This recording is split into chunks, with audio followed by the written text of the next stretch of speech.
Hello everybody, welcome to Sonic Talk number 290, recording today live on Wednesday the 7th of November 2012. Today is the aftermath of the US presidential elections, which, whatever your preferences, has been outcome. So I'm glad that's over because it was getting a bit dull to watch, frankly. But there we go. And congratulations to and commiserations in equal measures to you, depending on how you felt about it. So welcome, Sonic Talk number 290. Gosh, 10 episodes. So we're going to get one to episode 300 in by Christmas, maybe, just about. Woohoo. Or it might be around about NAMM time. I'll have to actually check the diary. Anyway, let's say hello to our participants. One thing, of course, if you're watching live or you haven't ever watched live, you're watching this on YouTube or listening, sonicstate.com/live, 4 p.m. UK time, video stream and chat room. So you can, watch it. And also, if you watch the live stream, you get to see the stuff that I edit out, which isn't very much, I must say. Just because I've got such a well-behaved panel. And I'm going to start with Dave Spears from G4 Software in the well-behaved state. In what looks like there's something... Is that a window, Dave? What the hell's going on? Yes. There's two windows in here. It's amazing. It's like I get distracted now with all these... You can hear birdsong and stuff. Yeah, and this sort of weird sky thing. I don't know. It is very strange, but I think it's going to help me... Come on, photosynthesis. Ah, right. So you're going to all your organic bits are going to start sprouting. Does that mean you'll grow more hair? And then ultimately, I'm going from a place with two windows to one massive window in front of me. But that's at least 6 months away. So, but yeah, as you can see, I'm ensconced and I've got a basic setup, and I'm very happy. Congratulations, and it's good to see. I can see the ARP 2600 and the Synthi AKS behind you there in pride of place. Very nice. Thank you very much for. Thanks for getting it sorted out in time for the next show. I appreciate it. Anyway, let's now go on to the our next participant. Right, Gaz Williams over there in Bristol is a songwriter, bass player, producer, mastering engineer, and all generally sort of man about town. How are you, Gaz? I'm good. My website is up. So at songsurgeon.co.uk, although it's unoptimized at the moment. But disarray. Well. Not now. I'm sure it's fine. In fact, I'd just like to plug our new website. There we go. Oh no, that's not it. That's somebody else's. Oh, mine's gone. Test at sonicstate.com was it for testing, and then hopefully that'll be live very soon. I switched that image off. Anyway, Gaz, thank you very much for joining us. Does that mean I should change your lower third to reflect songsurgeon.co.uk, or are you happy with maybe both? Both, yeah. I'll try that. I promise. Yeah, would be good. Okay. And finally, we have Mr. Mark Tinley over there in the east of England. Mark Tinley there is sporting some new headgear. The chat room was wondering whether or not... It's very... Yeah, no, I've been wearing a hat too. In fact, I'm in solidarity, I can... I'll put mine on too. But I'll take it off because I've got a black background, so it just makes me look headless. Well, no one will accuse us of being brothers, Lauren and Hardy this week, will they? Well, talking of brothers, I want you to change my lower third down there so that it says Adamski's brother, because on Saturday I went to see my brother's band, which is absolutely brilliant. He's doing this new project called Neo Waltz, and I want to rant about it a lot. Yes, I've been watching his tweets and Facebook posts. Perhaps you can tell us a little bit about it.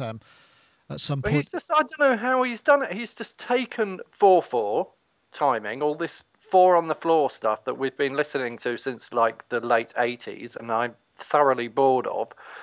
And he's somehow managing to put stuff over 3s, but still make it sound plausible. And me and Mr. Monday were standing in the audience going like, how has he done this? And we were going like, those time signature, all those time increments in between the beats just don't quite make sense, but somehow it sounds right, but somehow it's, as a musician that there's something gone really wrong there, but at the same time... is he doing 3/4 arrangements of popular dance classics?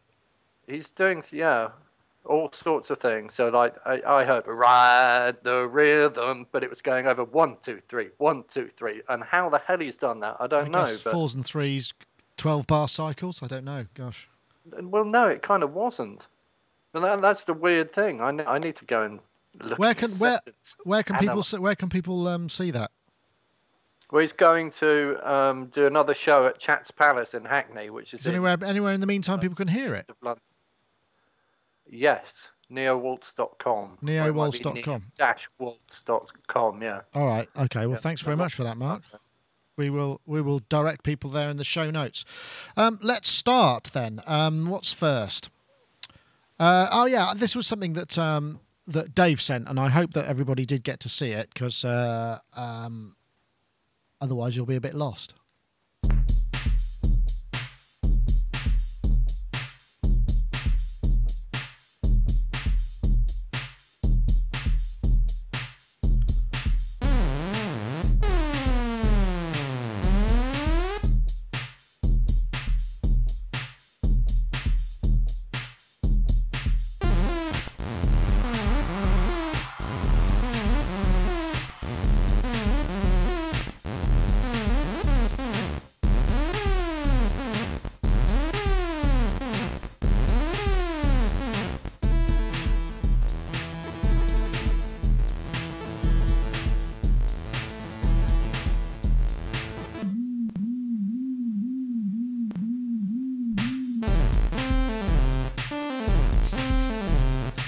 That's bonkers, isn't it? That's something called Dennis P. Paul, who he looks like he's a teenage engineer.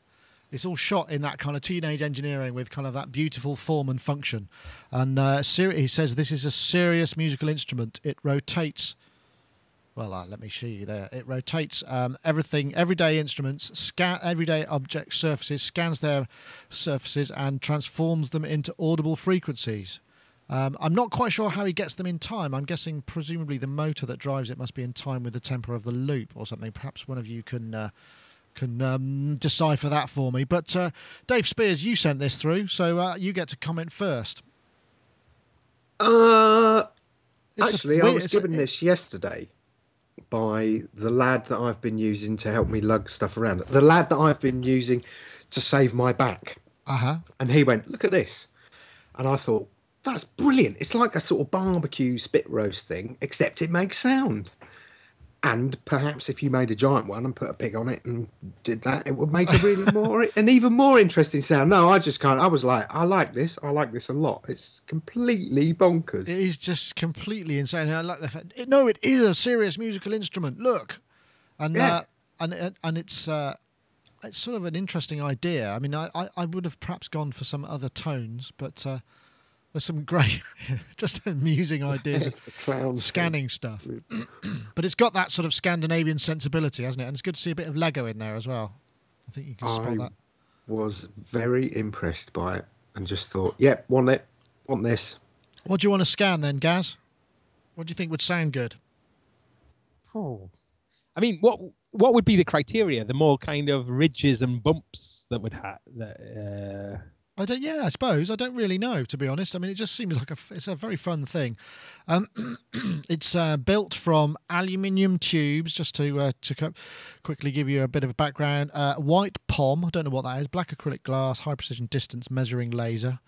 A custom program translator and controller module written in processing transforms the measured distance value into audible frequencies, notes and scales, and also precisely controls the stepper motor speed, yes, there we go, to sync with other instruments and musicians. Oh. So I suppose as a performance thing, it could be quite interesting. I do like Dave's idea of maybe putting a roasting pig on it. Still alive. No, that's harsh. What's the matter with you, man? This daylight's gone to your head. Or somewhere. Your stomach, perhaps. But that would it would change as more people at the hog roast. Then the music would change over the. That's quite a nice idea.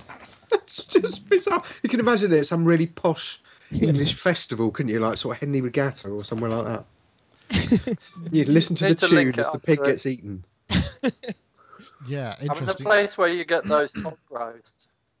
The place where you get those hog roasts is those steam. You need to link it up to the steam organ, and they're nearly always MIDI controlled, aren't they? So you just run a MIDI cable out the steam organ into the hog roast, and then as people cut more off the hog roast, you get the music changes.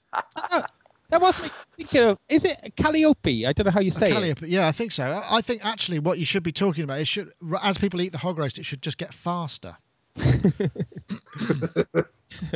Or higher in pitch. Yeah, something like that. Just so the whole thing winds up until finally you're just left with a sort of really high speed whizzing. It's like, or maybe you could, maybe they could sell it to local kebab shops. I was wondering about the Calliope though. Do they ever turn up then as like MIDI controlled sort of Calliopes then? I have no idea. Because it's a very peculiar. You mean the steam organ thing? No, Calliope is. Steam it would be like sort of like the thing that would make the music when there's a kind of a merry-go-round or. But the steam ones are definitely MIDI controlled. Sorry. If you go to a steam fair.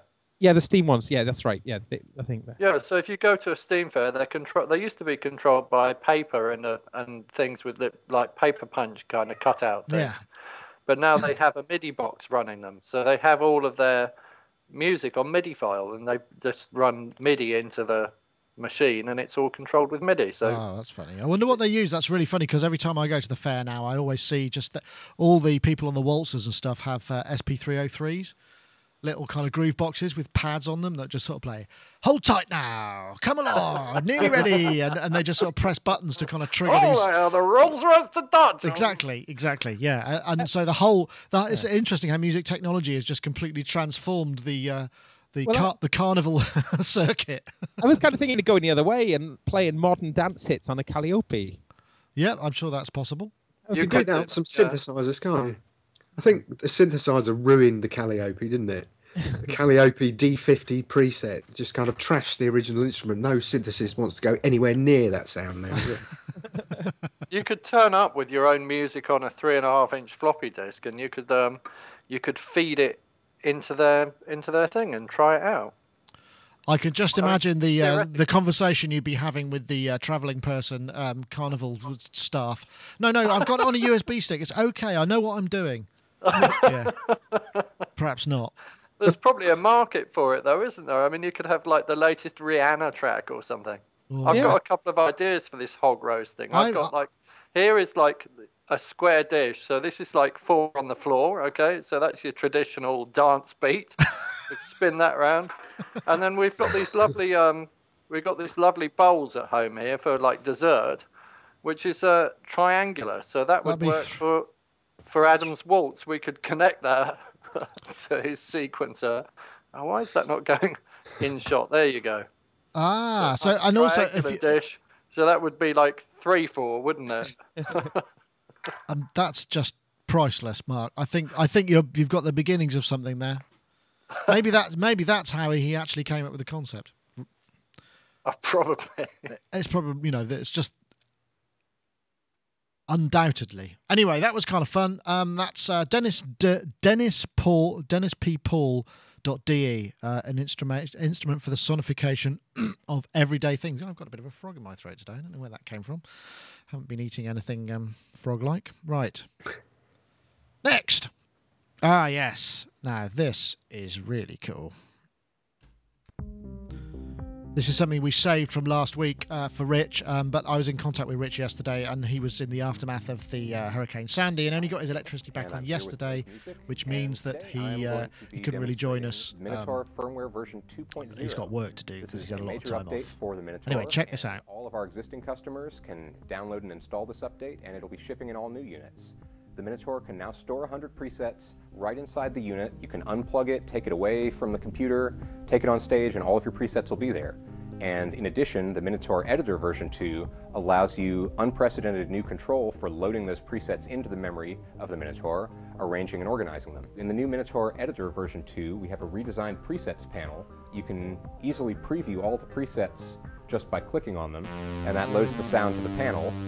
And if you want to load the preset into the hardware, you just pick a hardware destination and click to load the sound in there, and it's stored in the memory. You can power off and take the sounds with you.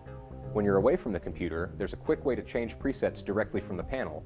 You hold down the glide button and press the oscillator 1 or oscillator 2 buttons to scroll up and down through the presets. And at any time, you can hold down glide and press both oscillators 1 and 2, and that'll take you back to the real panel settings. So you can always, in a moment, jump back to what the panel is actually doing, or from there, jump through to your presets. Let me just fast forward it a little bit because there's another new feature that we've got gate input. What's interesting is now you can also controlling oscillator 2 frequency on the Minotaur, so you get a sound like MIDI this. controllers to control voltages, which also means that you can take control voltages and map them to MIDI, which is a really interesting concept. And this was the thing that Rich got very excited about. This is obviously Minotaur version 2 software. It's basically, you know, we've got the analog guts of the Minotaur, which I reviewed a while ago, and now it's this version 2 update. Sort of really does open things up quite a bit. And the idea of being able to take a CV control and then turn that into MIDI, it's usually the other way around. We don't see that so much. I don't know, Dave. One thing that I was kind of intrigued with is what would you, or what could you use it for? I mean, what would be the kind of something that would make sense? I suppose would you get higher resolution control? I suppose you wouldn't, because you'd have interpolation between the CV and the 128 steps of the controller, right? Yeah, I would imagine so. But honestly, anything that this does would be great. I mean, that was the thing that kind of most got me about this. I mean, I like Amos's demos at the best of times, and but for me, I was like, this, because you could map it to pretty much anything. And what's the example he gave was with a filter, wasn't it? Enabled. Yeah. And that was the LFO controlling the filter, and it was great. I mean, and the fact that you've got this kind of tactile control once you've mapped a knob to a MIDI parameter, again, brilliant. It's what we all love, absolutely love. Do you think this is the beginning of something that actually the germination of a seed that might actually bring us closer to this sort of idea of a universal control of software that we can then, you know, because this is the thing we banged on about, you know, ever since the podcast started. It's just yet another way of utilizing your stuff. I mean, what would be great is to take, you know, a bunch of functions out of like an ARP 2600 or whatever synth stuff you've got, or modular stuff, and turn that into some kind of MIDI stuff. That would be pretty cool. Yeah, it would be amazing. I mean, obviously, you've got to have the output from the instrument in the first place, haven't you? But I would love this idea to really, really catch on.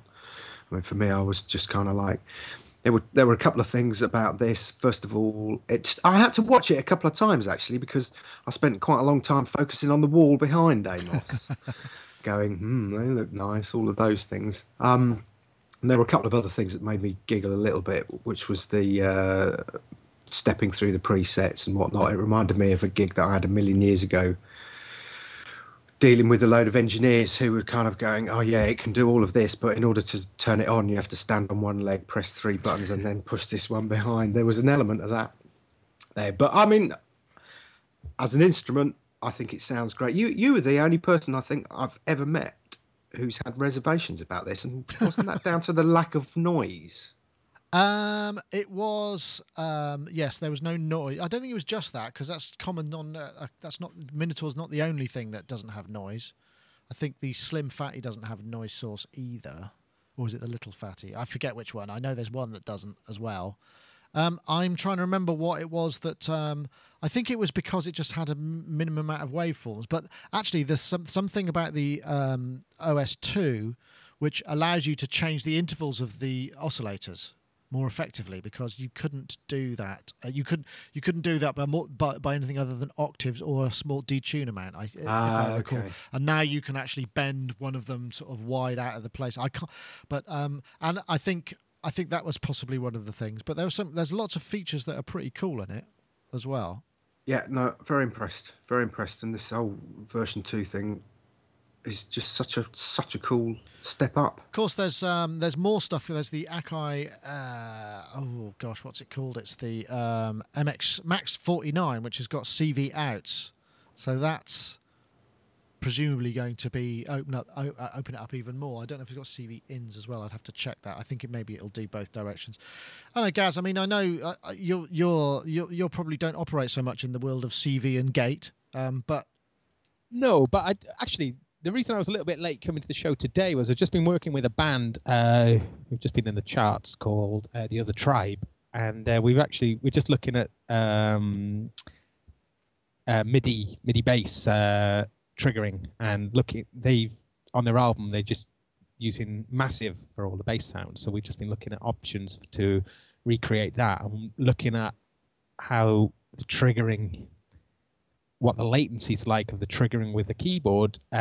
Using Massive from the bass, and also using the GR55 unit that I've got here to try and find a similar kind of sound. But just need to put thinner strings on the bass and put the whole thing an octave up. That's an idea. No, I'm serious. That was the plan, is to get a piccolo bass, which is an octave higher, for that precise reason. Yeah. So yeah, absolutely. Well, yeah, completely right. Yeah. That's a brilliant bit of lateral thinking there, Mark. Nice idea.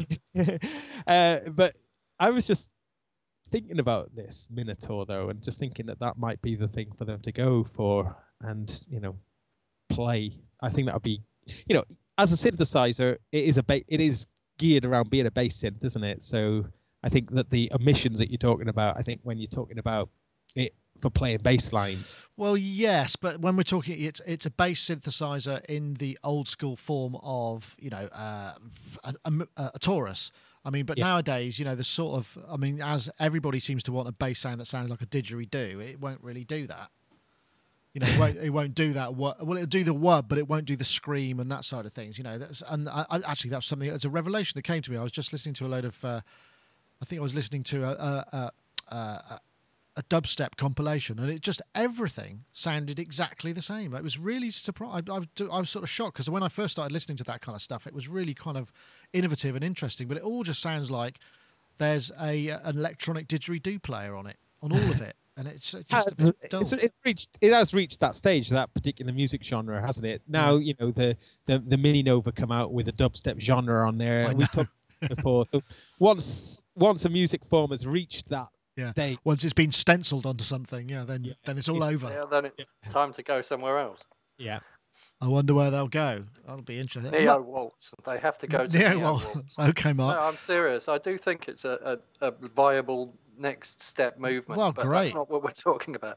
It's funny that I'm gonna have to check out that Neo Waltz. When I was in Japan, there was a guy DJing some crazy stuff that was in 3/4, and the audience was going wild for it. So I wondered how similar that would be. But yeah, I think that's didn't see that one coming. But I think you're right. I think there's going to be some 3/4 revolution.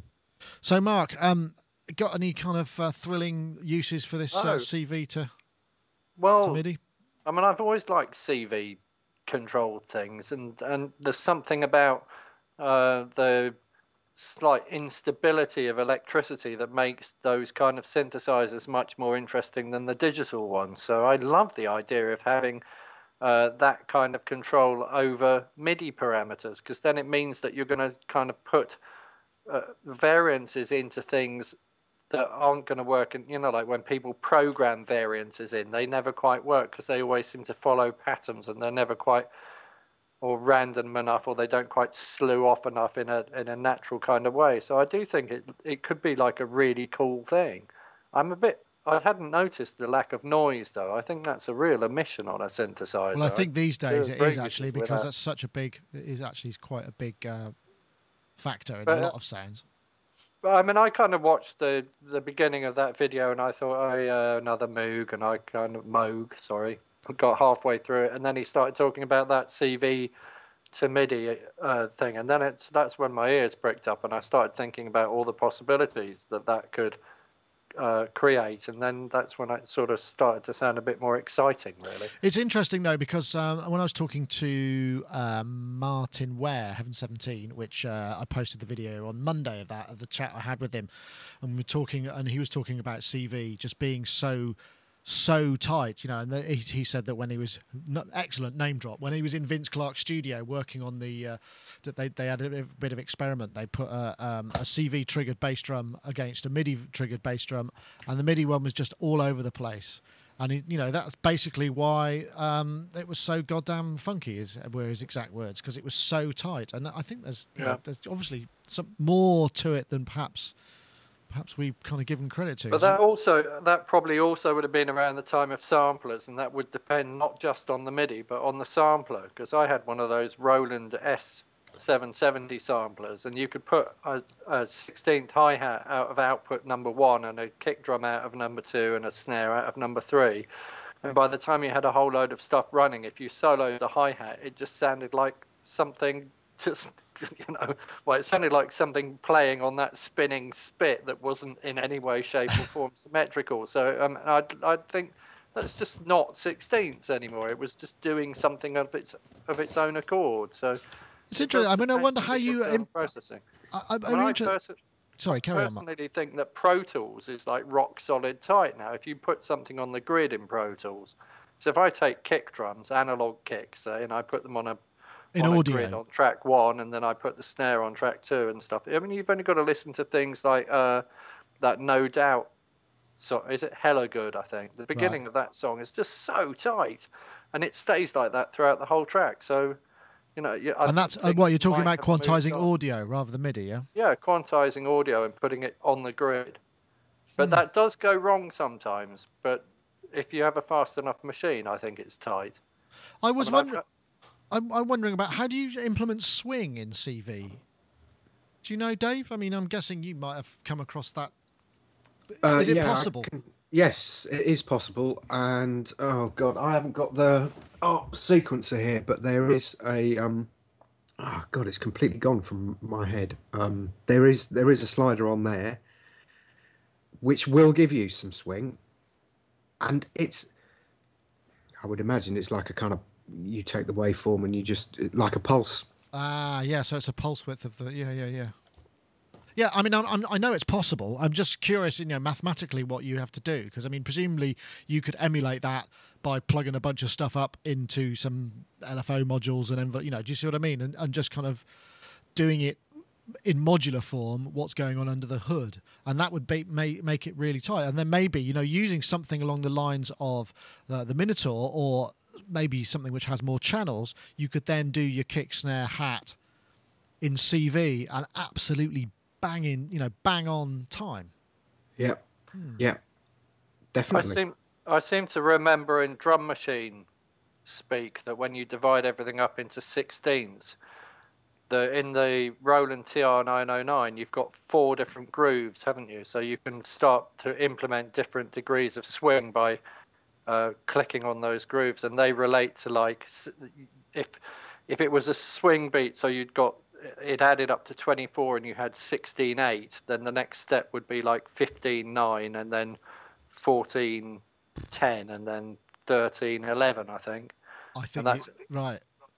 So it just it makes the first beat faster and the second one. We got a couple of people in the chat room. Mechanic says 4 millisecond rotating clock divider. And also slew, sample and hold, or Ed duty cycle of a pulse wave, which I think is what you were saying, Dave, isn't it? So yeah.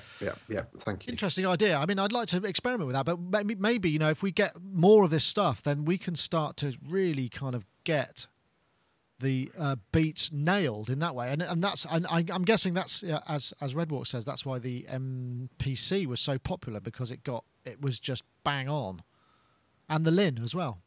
Just absolutely bang on. It was just pure maths, no grooviness. I mean, although the quantizers were groovy, but yeah, interesting idea. It'd be very cool to see some more of this come out. Hopefully I'll get hold of one of the Max 49s and maybe I can experiment with that.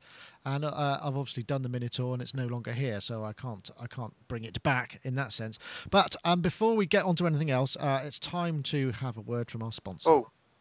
Can I just say something before you do that? Do that, then, before you do the word from the sponsors, as you've mentioned Redwalks, let's do birthdays. So yesterday, it was Redwalk's birthday. Woohoo! Happy birthday, Redwalks. And tomorrow is Rich Hilton's birthday. Woo! Happy birthday to Rich. Woohoo! Oh, yeah. Happy birthday, Rich. And I'm glad to know that you've got power and you're able to move around, and because I know that it was quite a lot of damage going on in that neck of the woods in terms of Hurricane Sandy, and by the sounds of it, the crews weren't really all that prepared for the aftermath, and it took a long time to get things sorted out. So happy birthday, Redwalks, and happy birthday, Rich. And here we go.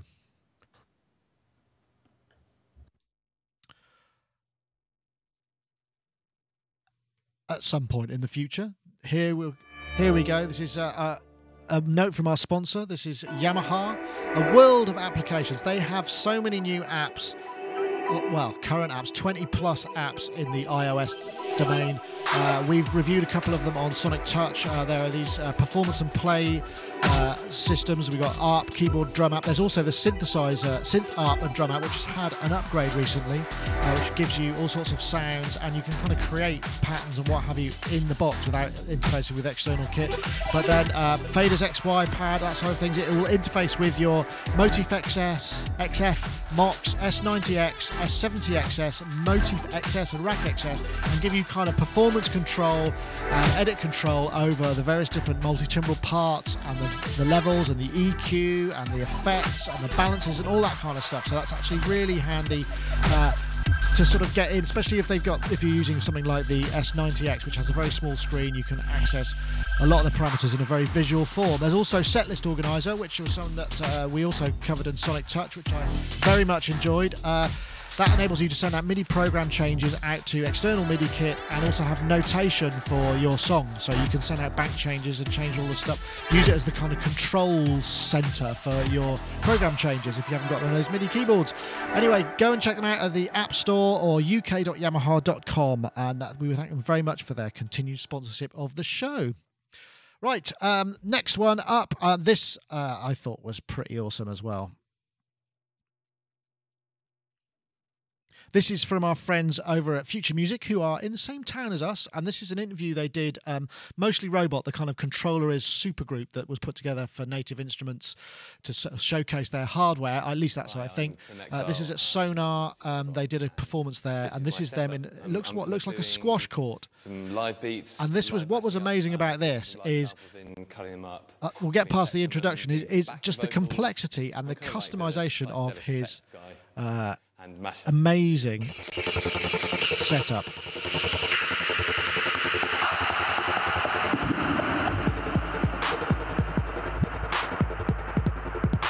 So what he does basically is he's built this whole thing out of disparate parts. There's some BCF, Behringer BCF stuff, BCR, MIDI controls, which are dirt cheap and they give you lots of control. But the whole thing's been built in Reaktor, which he says took him a couple of years. I think he's going to actually mention it in a minute, and then I can stop freewheeling over the music bed. It all runs in Reaktor. I programmed it in Reaktor myself. It took me about 2 years. Wow. So all these controllers are just going into Reaktor and controlling it. So none of these are actually like making any sound themselves, and they're not plugging into anything else but Reaktor. So basically, I've got it all kind of revolves around a looper here. So the loops kind of come in here like that.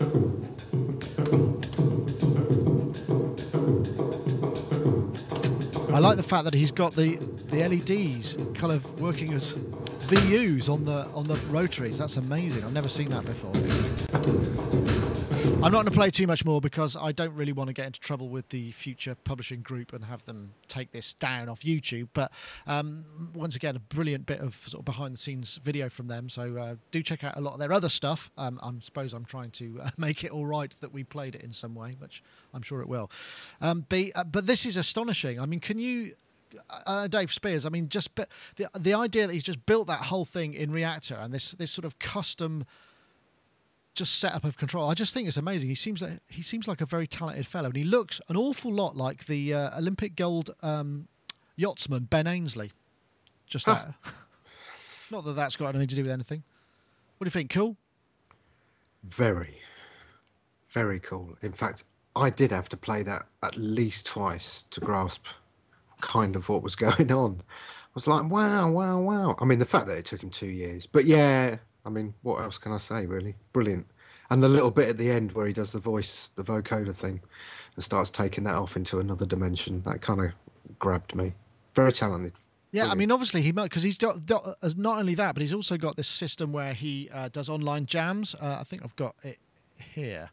Where you can sort of upload sounds, and the clips go onto his launch pad. So you upload it here via SoundCloud. He's obviously got some scripting where it just downloads it to his machine and then sticks it on a button on his launch pad, and it becomes part of part of the sounds that he can use in an online jam. His next online jam is Tuesday, the 15th of November, 8 p.m. UK time. and he performs this from his studio on the left. I mean, just astonishing, really. I know, Mark, I'm getting the sense that you appreciated this.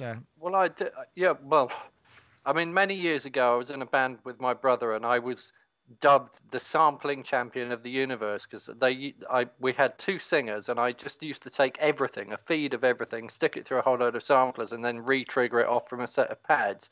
But it was like nothing compared to I want to hand my title over to this man. Actually. Yeah, it's amazing, isn't it? I mean, absolutely extraordinary. But one of the things that I felt was lacking was that the sound source was just him doing something into a microphone, and I sort of thought, well, why aren't you pulling sound sources out from other places? So if I don't know if they don't really have a singer, do they? But if they they do. They've got Sorry, he takes a sound source from all the other band members. Yeah, he does. He takes it from wherever he can. But what you've just shown me with being able to upload things to his. Oh yeah, that's pretty cool. Then him doing a live thing on. I've got to go and watch that because that looks really interesting. I really want to see that as well. Feed him some interesting sounds and see how he, just see how he does that. And I hadn't really noticed the reactor screen either. I mean, when I watched the let's call it documentary, when I watched that and through, I didn't really see that screen when we watched it through just now, and I saw the complexity of the connections on his screen. It's just like, oh my God. I mean, to like think that all through and track that all through and then to be able to use it to perform things, it's really extraordinary, actually. That's what took the 2 years. Yeah. Where do I put this? Oh. Well, I mean, no, it's interesting. In the chat room, I think it was Flux 302 was saying we're pre-show, because I was just playing a bit of the stuff pre-show. He's built a lot of ensembles. Obviously, he's built those instruments. The finger and the mouth are his. They're essentially kind of compiled Reaktor instruments. So he's a very talented programmer as well. But and it was interesting. Flux 302 said that if you've got Reaktor, the way that you he treats it like crate digging. So he finds out who designed it, who collaborated on it, who did the user interface before he'll bother loading it and see if it's worth doing. So he knows who's worked on something in terms of Reaktor stuff. And obviously Tim is a very I think he's quite prolific in that department. He's got quite a lot of ensembles on there, so he must be love to see a Reaktor masterclass from somebody like him, and be amazing. And I would like to get Reaktor, but it does scare the hell out of me that perhaps if I did, the podcast would be over. There'd be no more work. There'd be no more Sonic work. I'd just be sat here, kind of like just doing things that probably will never get me anywhere apart from further and further down the rabbit hole. I don't know. Have you got Reaktor, Gaz? Have you? Yeah. I mean, I know we've talked about it a lot. I mean, have you tried any of Tim Exile's stuff? I have, yeah. The finger, I've used that quite a bit, and that's great fun. And I think he's a really cool guy. I mean, when he does his videos, he's a very humorous fella, isn't he? He uses humor a lot, and I really like seeing that because he kind of brings quite a human element into what he does. But I think when I've tried to build things myself, not necessarily in Reaktor, but like I've built some quite complex stuff using Ableton Live you can use Ableton in almost like a kind of modular synth way in some respects. And well, now you've got Max built into it as well. Especially so. But even still, just using it as a sort of a hub for various things going on. It does get quite complex, but when you've built it yourself and you're on top of it, and and you've grown it from one place yourself, then for someone coming in and seeing that the completed thing, or is going to be overwhelming, and people won't understand. But when you've done it yourself and you've built it up, and that's what he's done, obviously. I think it's quite interesting. It's like when you see someone who's amazing with his guitar pedals, and the guitar pedals is and he constantly changing between things. The problem I've got though with stuff is I constantly chopping and changing, and I never stick with something long enough to get that deep on it. Mastery, isn't it? Mastery. Well, I mean, the thing about this is, what's amazing about this whole kind of thing is that he has, in fact, just built the instrument he wants in Reaktor, and presumably he's tweaking it constantly, and that's what he's touring. He's taking his instrument with him. I mean, it does lots of things that you could say, well, Live will do this, or other things will do that, but this is actually, he's made it himself. It's just when you watch that, personalized, he just knows everywhere to reach for. You know, what he just knows where everything is because he's built it himself, and that's quite inspiring. Well, I suppose that's the live performance. Maybe that's one of the reasons why he does his Tim Exile's on stage thing. If I go back to that, maybe that's why he does it, because it gives him more chops, doesn't it? It means that he can just kind of practice all the time. It is very cool. I'd love to play this video. It's a couple of minutes long, but I don't think I'll bother at the moment. But it's a very nifty way. I mean, what he's very good at as well is he uses granular synthesis a lot, so he can just kind of go into a mic and it will turn into this sort of amazing vocal pad with granular. He does it later on in that video. If you go and watch that, I'll put the link in the show notes, and it's pretty astonishing, really. So that's what he's very good at. He's good at making something out of nothing from a sound. So just creating something that gives it a rhythmic aspect, and then he's off, and that's what's so brilliant. Absolutely amazing. There are some more videos in that series as well. There's Jeremy Ellis does one as well. Cool. And actually, the one thing that really struck me about that, I won't play that. The Jeremy Ellis one, he casually mentions that he's basically a concert grade pianist, which is why he's so bloody good with it's like that's why he's so good. That's why there's nobody else who could do it quite like him. Do we know if Mostly Robot is actually going to exist outside of the Sonar Festival? Is it actually? Are they going to? I really don't know. I'd imagine they're such busy people. It's probably quite hard to get them together for long enough to put a show together, but I guess once they've done it once, it should be fairly easy for them to reform. It's been quite a big positive reaction to it, so I mean, I think it would be wonderful. I think we want.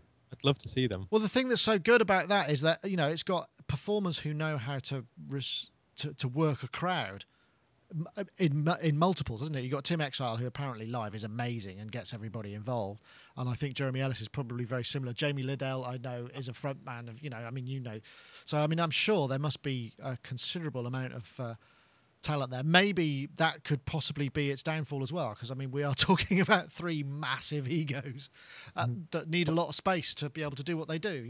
Maybe they cramp each other's style a bit. I mean, not in a bad way, but just because they need all that space. I am completely conjecturing on that as well, obviously. But there's five of them in there as well, and so must be quite a strange thing.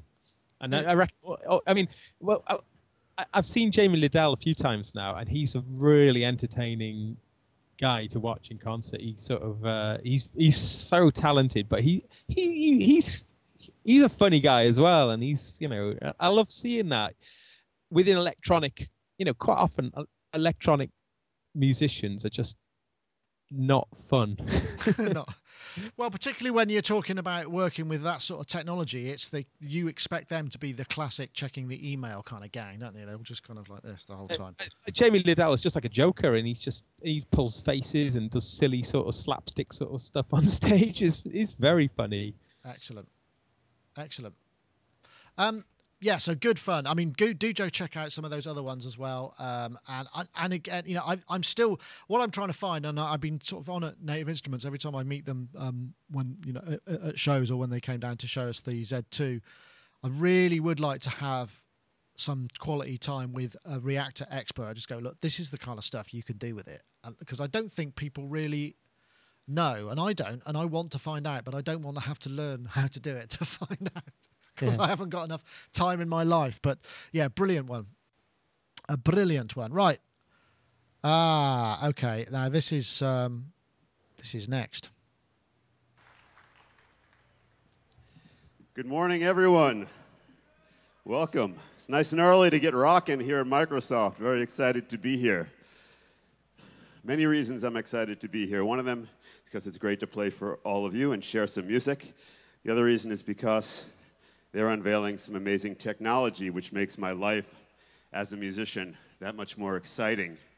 Today, I'm standing in front of a 27-inch screen, which I have a couple of my apps. In addition to being the keyboardist with Dream Theater, I'm also look at the size of those screens. A company called Wisdom Music, and I'm really excited to bring a couple of my apps to this platform, to Windows 8. And I have MorphWiz and Tachyon. I won't play it all. I mean,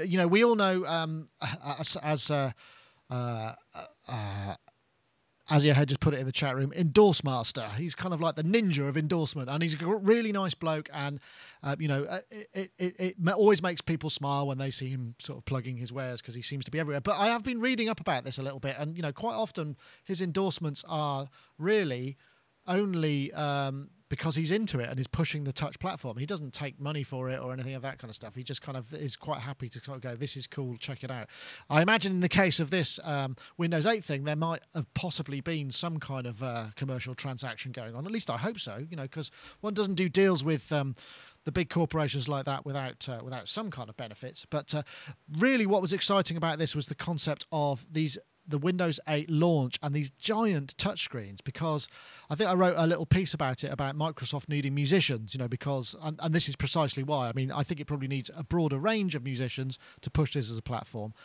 But the thought of being able to do some of this stuff on something outside of, your 9.2 inch or whatever it is iPad is what is quite interesting. And this is what is going to bring the whole concept of touch, I think, into focus, particularly through music.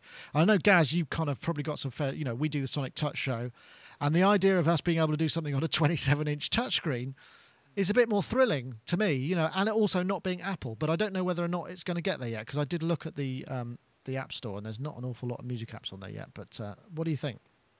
Is it going to go? Are they going to make it?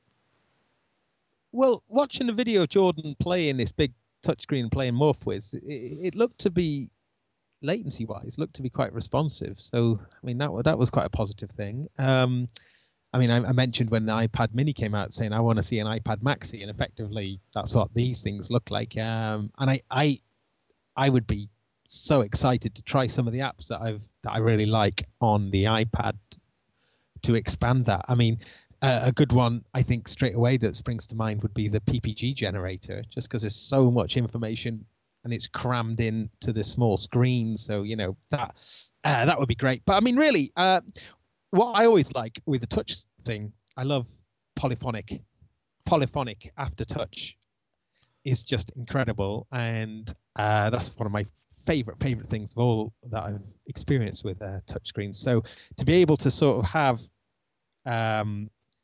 these, really long travel for each note, and being able to map various parameters along each single note, I think would be amazing. I mean, if you were doing it on such a big screen, you could get such beautiful, detailed, subtle things going on there.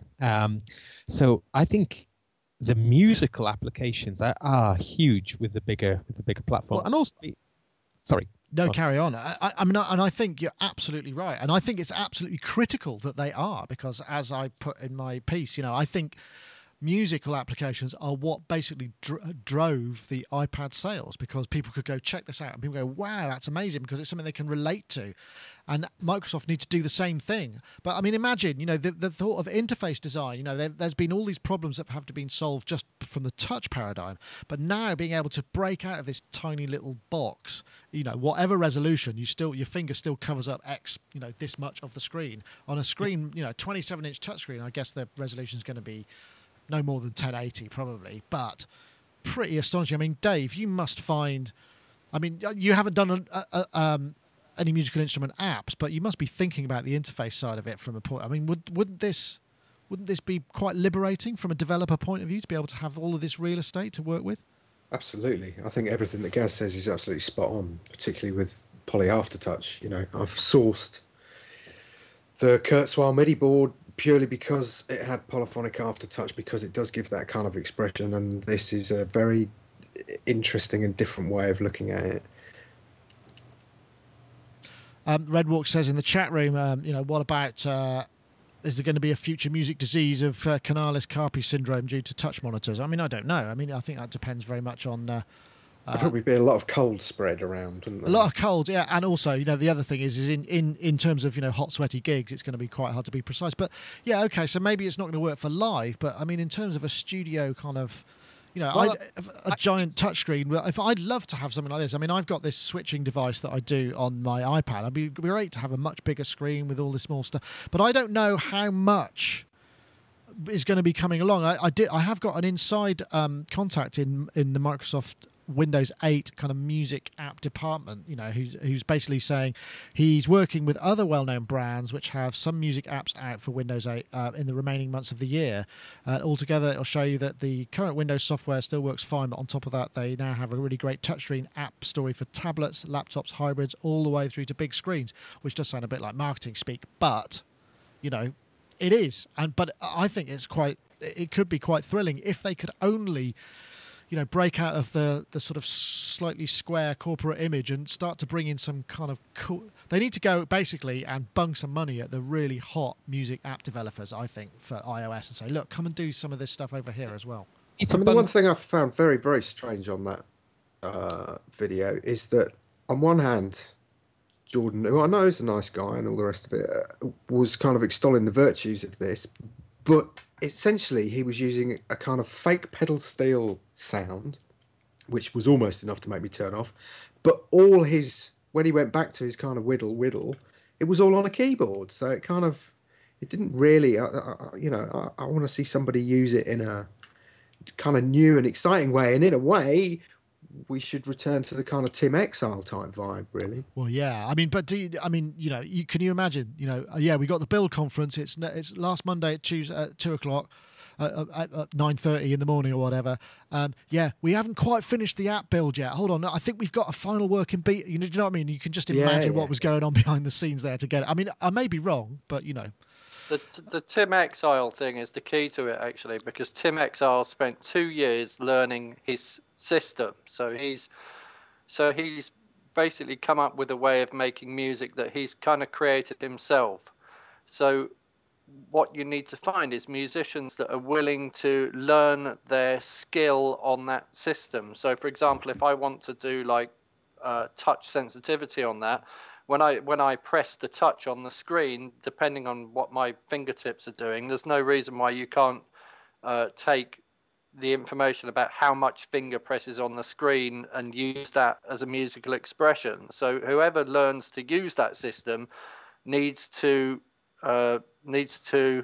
I mean, in the same way that George Odessa has spent years and years and years and years and years practicing that whittle stuff so he can do it on a keyboard, because he's been doing it for years. Whoever needs to herald the new musical expression on touch screens needs to have spent enough time doing it that they can show what it's capable of doing, because we all know what it's capable of, but none of us have put the practice in to make it possible, if that makes sense. Well, that's where I think, I don't know, that's where I think some of these instruments, you know, like the, what's the Jim Hines one that you like, Gaz? The Synthex would go well on it, and as would Loopy, as would MIDI, you know, the ones that we've kind of found ourselves and gone, oh, these are really cool, you know, as would a number of other devices, you know, as there are lots of apps that you think if they just had bigger screens and were able to kind of like grow, and so you had more responsive areas, then it would work. So that's what I mean about them, because otherwise you're just going to... Have you noticed, though, I mean, you've all got kids, so have you noticed, like, after your kid's been playing on, like, an iPod Touch or on an iPhone, and they go to do something else that has a screen, I mean, I've noticed that my 7-year-old will go and touch the screen and then expect it to do something. So I think we need to see those touch screens appearing on more things. So I need to see a touch screen on my laptop that works in the same way as my iPhone. And I don't care if it's a Windows laptop or a Mac laptop. I just want to see that technology turning up on other things, so that developers get a sense that, it's on this thing, it's commonplace, let's do some development for it. I mean, why can't I have Logic running on my MacBook with a touch screen, and then I just reach out and I touch all the knobs? And why do I have to go back to that I can control one thing at a time with a mouse, or maybe if I can remember the key commands, I can start doing some stuff with key commands? Why can't I just reach out, touch the screen, and turn several knobs at once? That's where it needs to go. Yeah. And then, you know, if it's a musical instrument on a computer, then why can't I just reach out and do a whole load of stuff that makes a difference to what the music's doing? And then, you know what, let's have some sensors between the screen and the keyboard, so that in that three-dimensional physical space, I can wave my arms around in the air over the keyboard, you know, like the D-beam things. Well, what was that? There is something, isn't there? I've forgotten what it's called now. We did cover it. That just kind of you can use your finger. I know what you mean. I mean, let's combine it all. Fantastic. Yeah. I can see Gaz is agreeing there wholeheartedly, but it does really seem like, you know, this could be a massive opportunity, because I mean, you know, it's great that Apple are all of these things, but in some ways, after a last week or the week before where we were all a bit sort of down at the fact that Apple had become all a bit smug and corporate, and Microsoft have traditionally been in that role, and Apple were the underdog coming up, and even now Apple are actually, you know, God knows how many times bigger in terms of gross wealth. Maybe it's time for Microsoft to kind of go, right, what we need is to hire a load of really cool people, get them to do this cool stuff, bung some money at it and make ourselves cool, because this stuff, you know, I mean, because frankly, editing spreadsheets and stuff like that on these things is not really going to be the way forward. There is, I just want to play this quickly, because this is the sort of the surface aspect, which is slightly different, but I mean, this is kind of capturing the idea of it being cool and groovy, but we need these applications. They need to be music, and they need to be absolutely kind of bang on. And this has been on British TV quite a lot recently.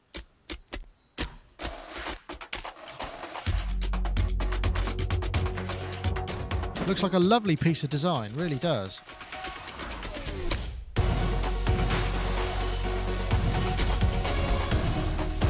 Those children are very weird.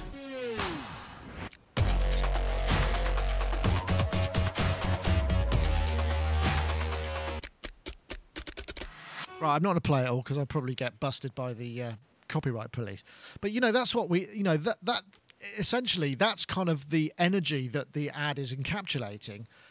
But they just need more. They need some of these, you know, they need to get these kind of audio bus people. They need to get the kind of app developers just on board. Otherwise, it's going to fall flat on its face, as far as I can see. Any thoughts? No, absolutely. You're right. Hey.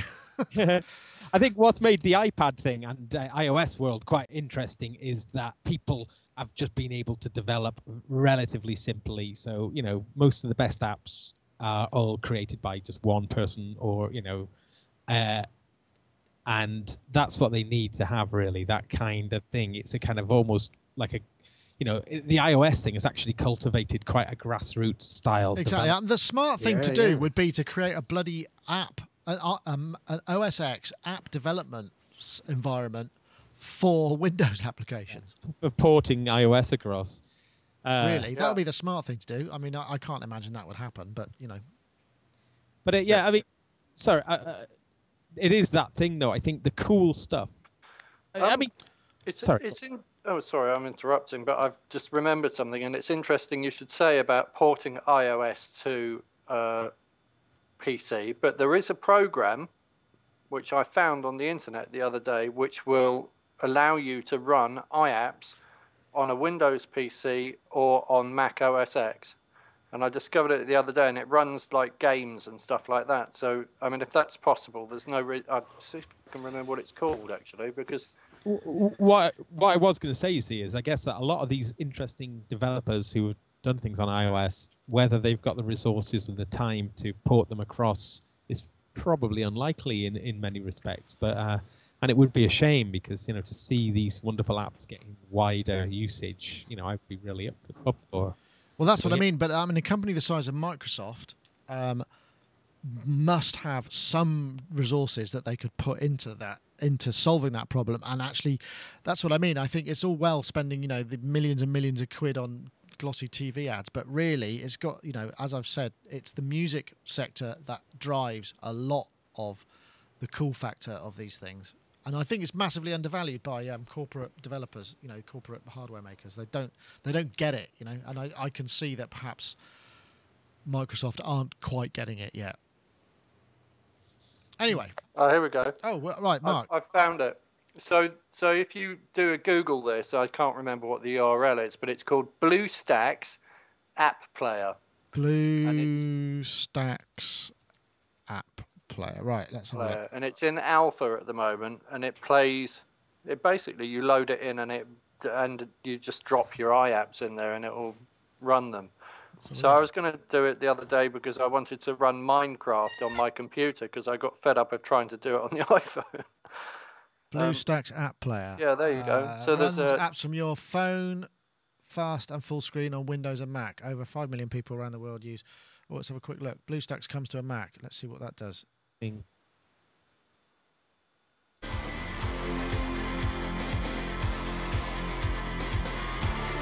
Get that a bit bigger.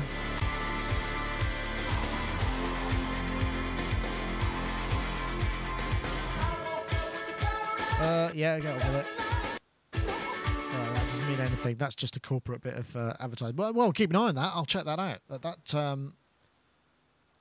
They all, as you said, they already do that in terms of they put a massive amount of money into Windows 8 app devs, and that's true. But I think perhaps traditionally they would be putting that into the office and the corporate thing, and it's clear with the the way that they're targeting these is they want to go for your regular folks, not business users.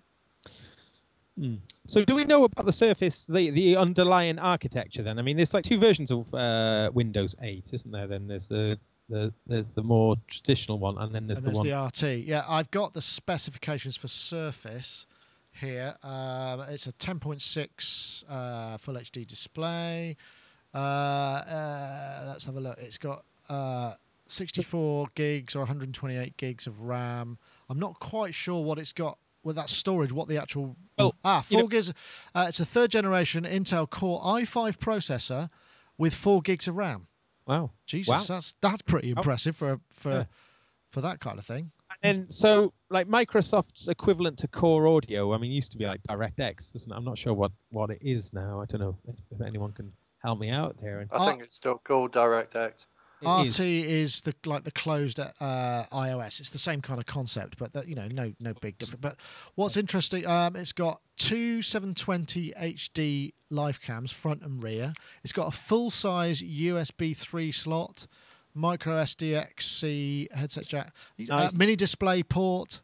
There's, I mean, I don't know how much they are.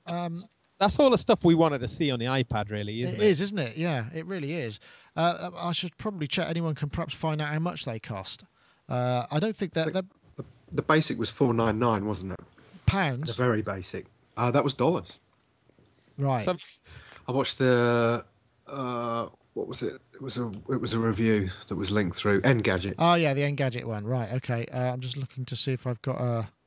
So, I mean, just in terms of like the USB port, I mean, the new generation of iPad has got the new Lightning connector on. So if you want to connect it to any of your kind of studio kit, you're having to kind of come out of the Lightning.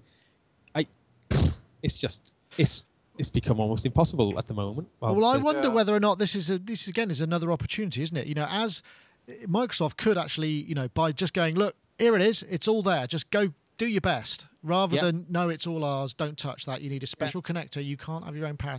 Maybe maybe this isn't going to happen with this one, but maybe someone's going to learn that this is actually the best way to go in terms of encouraging people to open it up. I don't know, maybe I'm feeling a bit utopian here, but I'm just looking for the price in the UK.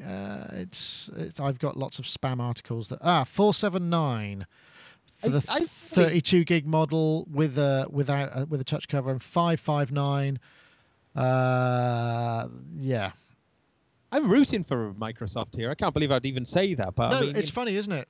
Yeah, I mean, Apple. I'm so cheesed off with them. So we just want someone to give them a bit of a shock, really, and just sort of make them come back from where they're going. Really, I think. Come on, be helpful to people. Still, I'm hoping that that this will actually this is a great opportunity. So let's hope so. I mean that's what I'm hoping, and I feel it's all positive. Yes, Mark. Don't you think that what made the iPhone kind of cool was that lots of DJs started turning up and using it to make music, and then there was that cute little Japanese girl band that made a single, and it was all made on the iPhone. We kept hearing like iPhone music, and everybody kind of got it into their mind that actually I could buy an iPhone and I could use it to make a record, and you can. So what needs to happen is Microsoft need to create that kind of culture by taking somebody really cool and creating a few little... they just need to invest a whole load of money into some arts projects that are going to be high profile enough that people talk about it in that way, like, hey, have you seen this new Microsoft RT thing? This all came out of that, and exactly only costs X amount of bucks. Yep, and it just reaffirms my kind of, my thinking that really that's what it needs to do. Music needs to drive it. And it's great, which is great. It's great that it actually is. Yeah. That, music is so powerful, and music creation, it's just fantastic. But let's, maybe somebody sometime will see it. I mean, and it's the same thing as Macs. Macs were adopted by creatives, by music makers and via graphic artists.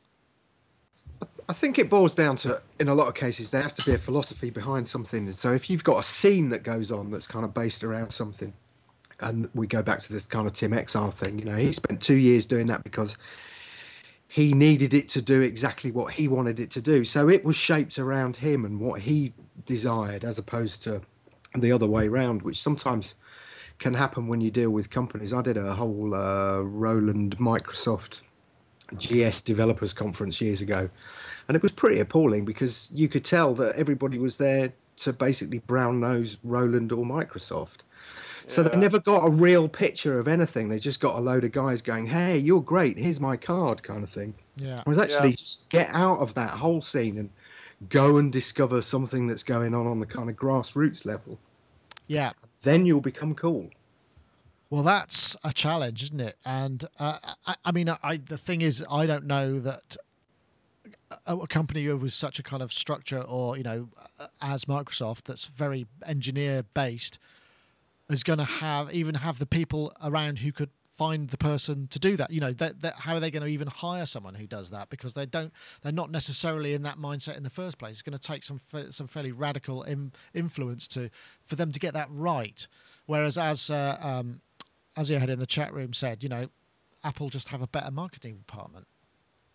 Apple were cleverer at giving stuff away, though, weren't they? They used to give computers to everybody. I mean, literally, anybody that was making a major blockbuster movie, they'd just hand them a whole load of laptops, and they'd end up featuring in the movie.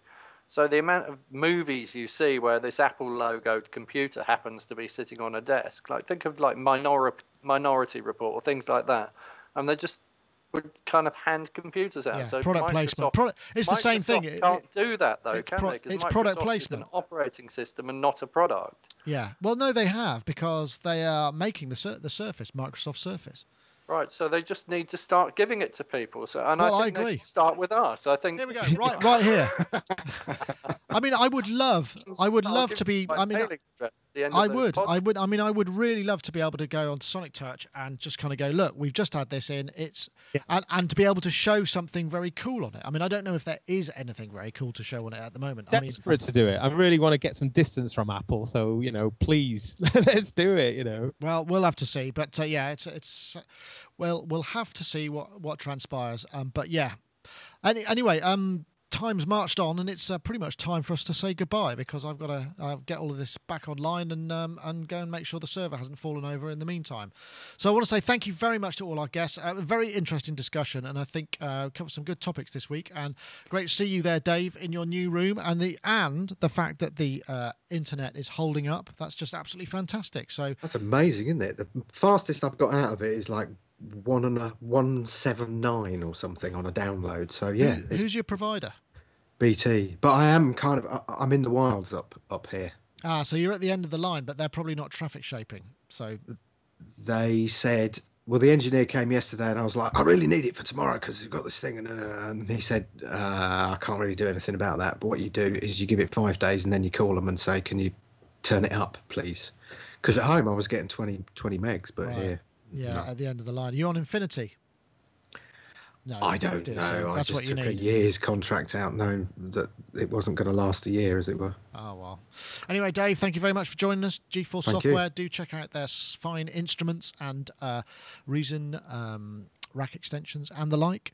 And also say thank you very much to Gaz Williams at Gaz Goldstar or songsurgeon.co.uk. Thank you for joining us, Gaz.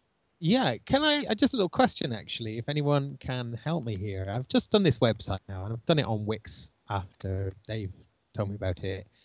But I'm just using the free account at the moment. And has anyone done that?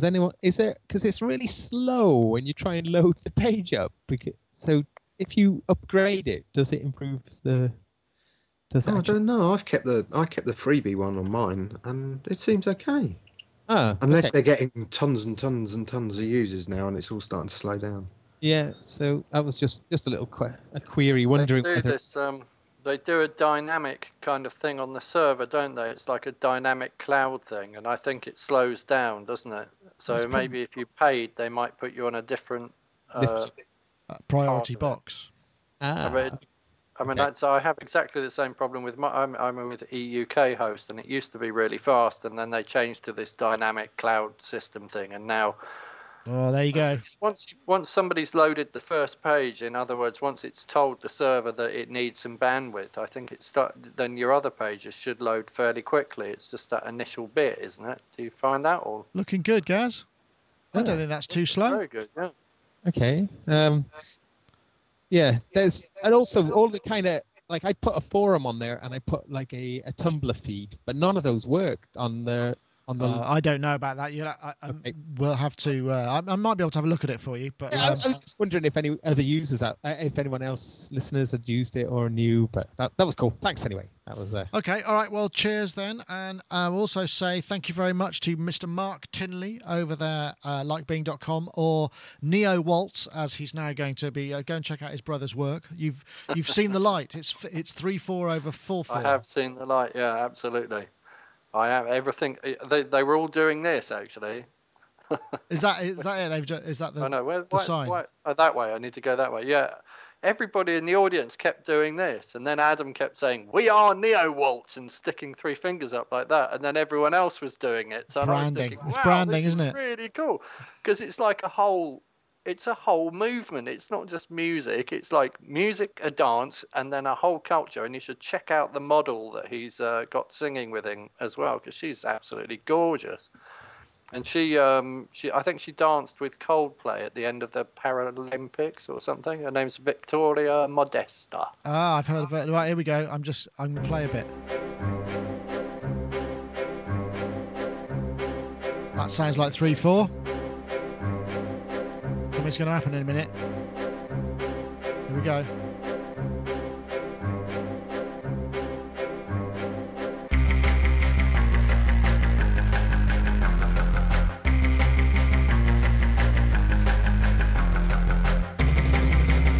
Oh, cool.